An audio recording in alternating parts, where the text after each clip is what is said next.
in a position that was closer than anybody else, just by happenstance, that allowed me to look for some period of time at the president's head wound, probably 18 to 20 inches away from it. Dr. Perry, who was enlarging the wound in the neck to do the tracheostomy, told me that the small wound in the neck looked like an entrance wound.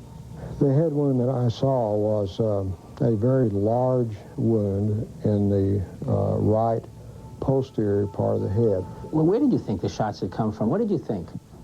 But I think, even then, that I would have thought that this was certainly an exit wound in the back of the head, and that therefore the shot must have come from the front. I viewed the autopsy pictures. They had the frontal part of the cerebrum here and the skull out. So when the picture was taken, you think they pulled the skin back up over this wound? That's the only thing I can postulate, because the back of his head was gone. This was a huge hole. It was on the right.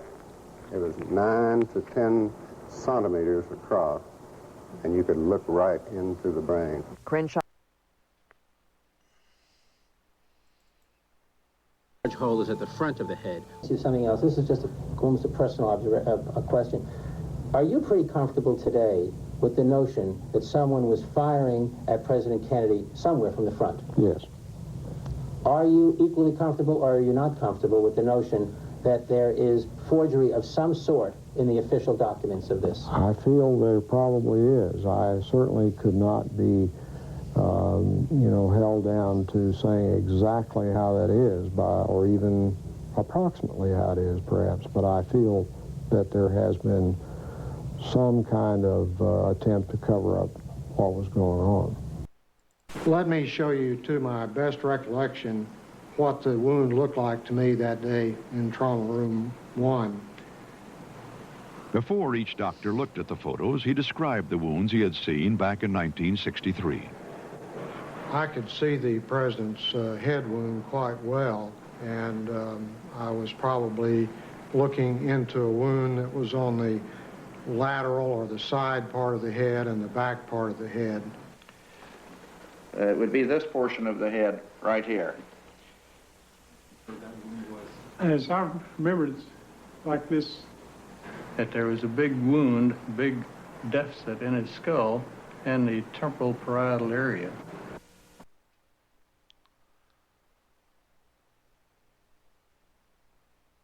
Now, here's what the Warren Commission in their autopsy, they claim the autopsy showed. A small little wound in the back of the head. Yet on the Mormon photo, as we go in, take a closer look, I did many years ago. Something very unusual you see here. Here's somebody else that has examined this.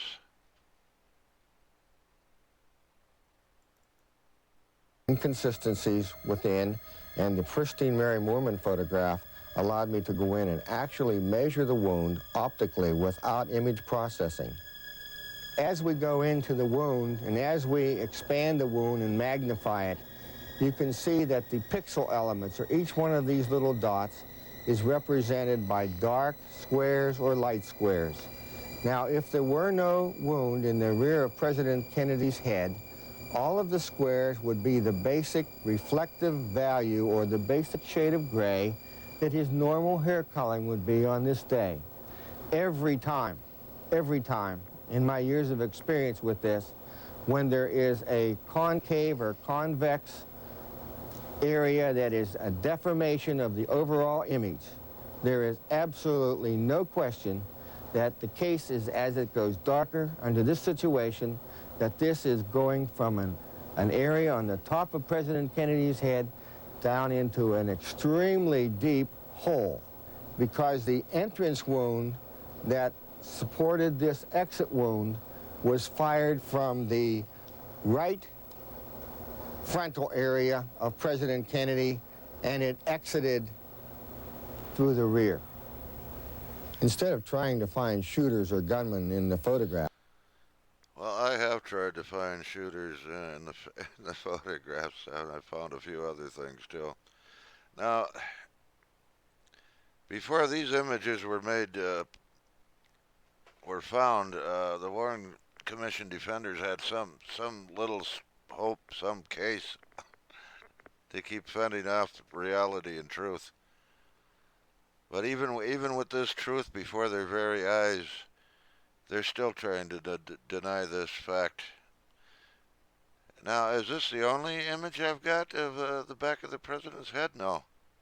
I also looked somewhere else. Thanks to Robert Grodin's enhancements of the Zapruder film, they were zoomed in some. I've zoomed in either further, and this is what I see. So we have two independent photos here, the Mormon photo and the Zapruder film, which both show this large wound in the back of the president's head. This is not words. This is hard evidence, hard photographic evidence of an exit wound in the back of the president's head.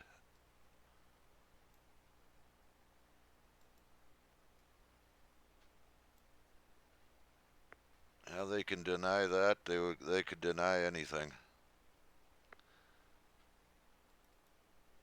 Large hole is at the front of the head. See something else. This is just almost a personal a question. Are you pretty comfortable today with the notion that someone was firing at President Kennedy somewhere from the front? Yes. Are you equally comfortable, or are you not comfortable with the notion that there is forgery of some sort in the official documents of this? I feel there probably is. I certainly could not be, held down to saying exactly how that is, or even approximately how it is, perhaps. But I feel that there has been some kind of attempt to cover up what was going on.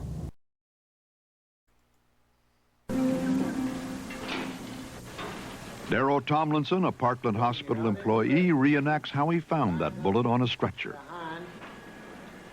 The bullet was ballistically traced to Oswald's rifle. The Warren Commission concluded that it was the bullet that had wounded both men and that it had fallen out of Connolly's clothing onto his hospital stretcher. The bullet was found here in this area, and not on that stretcher. That's the stretcher I took off the elevator. The stretcher he took off the elevator was Connolly's, so Tomlinson found the bullet on a different stretcher not connected to the case. This led critics to claim the bullet was planted, but the commission decided Tomlinson was mistaken. It was there when I came up. This is the bullet. Could it look like this after it went through Kennedy's neck and then struck the governor?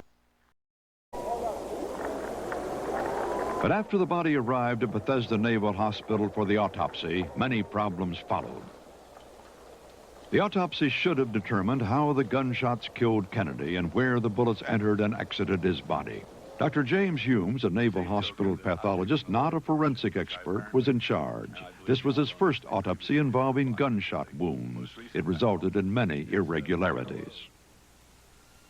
He did not examine Kennedy's clothing to locate and confirm entry and exit wounds. He did not dissect the neck wound to trace the bullet's path through the body. He did not locate the wounds with reference to fixed body landmarks, and he apparently made errors of several inches in drawings locating the wounds.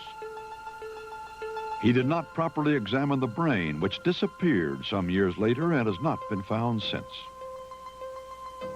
He didn't realize there was a bullet wound in the front of the neck until he contacted the Dallas doctors the following day. By then, the body had been removed and re-examination was impossible. And finally, he burned his original autopsy notes before they were made public. Compounding these problems, the autopsy descriptions of the wounds were substantially different from the way the doctors in Dallas described them, as David Lipton explains. We have two groups of doctors seeing the body, which is evidence. Their observations are 6 hours apart. What did they see in each area of the body?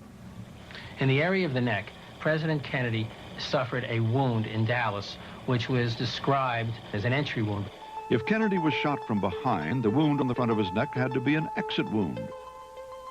But that's not what Nurse Audrey Bell, on duty in the emergency room that day, recalls. It looked small and round, like an entry wound, instead of larger, like an exit wound could often look. The wound was about 5 millimeters or a 1/4 inch across, the size of a pencil, right at the throat, at the Adam's apple. That wound, Dr. Perry made a tracheotomy through. Lifton claims he was told by the Dallas doctor who made the tracheotomy that his incision through the neck wound was smooth and less than half the width described by Dr. Humes, the autopsy doctor. More significantly, he describes it as having widely gaping irregular edges. So the inconsistency here is that we have a widening of a wound, which in Dallas was thought to be a bullet's entry. At Bethesda, in the autopsy report, their conclusion is that this is the exit for a bullet, which entered from behind. At best, confusing. Dr. Robert McClelland saw the wounds firsthand at Parkland Hospital in Dallas. The wounds are consistent, I think, not with the bullet having been fired from the 6th floor of the depository building from behind the president, but from somewhere around the grassy knoll or the triple underpass, somewhere in the front. Seeing that Zapruder film and noting the way the president was thrown backward violently to the left, and having seen that wound, I thought to myself, there's no way that that could have come from the 6th floor behind him. And what of the president's other?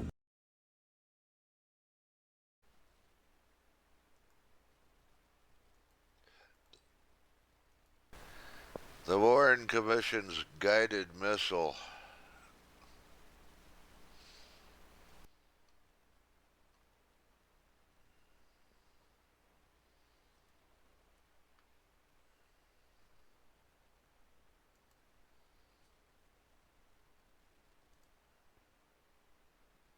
The death of Lee Harvey Oswald played a key role in the writing of the autopsy report, as Weisberg later found out. There was nothing about the autopsy that wasn't unusual, including where Dr. Humes wrote it. Understandably, he worked late at night, early in the morning at the Navy Hospital. Instead of going back to his office and working there the next day, he just got everything that he could and went to his, what more appropriate place can you have, his recreation room. And in his recreation room, he wrote out an autopsy report. He just finished writing out, this is his testimony, by the way. He just finished writing his report out when he hears on television that Oswald's been killed. Well, you might ask, what difference does that make to his report? There's only one sense in which he can make a difference. And that is, he knows very well there's not going to be any trial of Lee Harvey Oswald. He's dead. So Dr. Humes said he rewrote the autopsy and burned the originals there. Dr. Humes' destruction of his original draft, later certified and approved by the president's personal physician, went unchallenged by the Warren Commission. Although we will never know for certain what the original report contained, the evidence appears clear on this point, that once Oswald was dead and there was no possibility of a trial, the autopsy doctors deliberately mislocated the wound in the president's back, a falsification which was essential to the commission's contention that Oswald was the sole assassin.